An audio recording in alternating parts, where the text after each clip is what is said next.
Si Mama. Hello, Ma?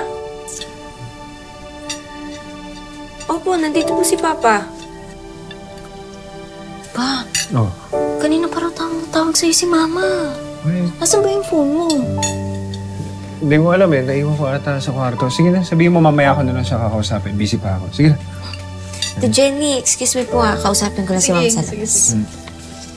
Opo. Paano? Nagustuhan mo yung kwarto? Renta mo na. Pinukulit na ako ng asawa ko eh. Para din may kasama si Crystal. Alam mo naman na malungkot lang kami pag kami dalawa lang.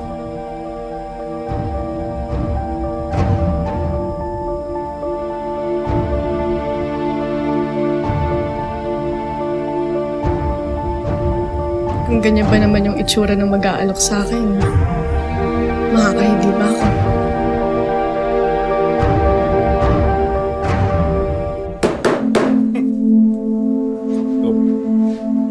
Kaninong kwarto to? Parang ang laki. Kwarto to ng namin ng asawa ko. Eh, masyado malaki kaya lumipat ako doon sa mas maliit.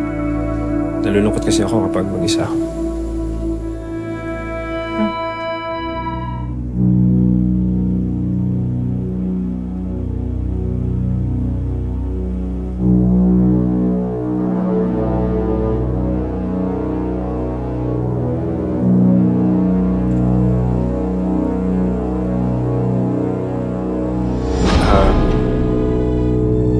Sarap ng pinagsisilbihan, ano? Ganito yung misis ko eh. Sarap siguro ng misis mo, no? Bakit? Wala. Wala. Bakit nga? Wala.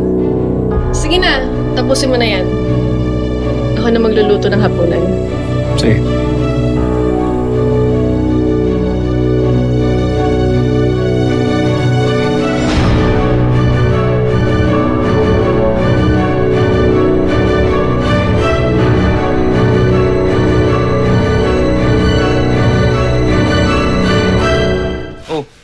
Parang kayo na pa nakatigil sa tenga mo yung telepono ah.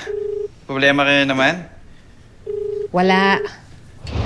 Kaya na pa kasi ako tawag ng tawag kay Tonyo, hindi sumasagot eh. Baka naman busy lang. Never naging busy yun, no? Wala talaga eh. Mamaya mo na tawagan.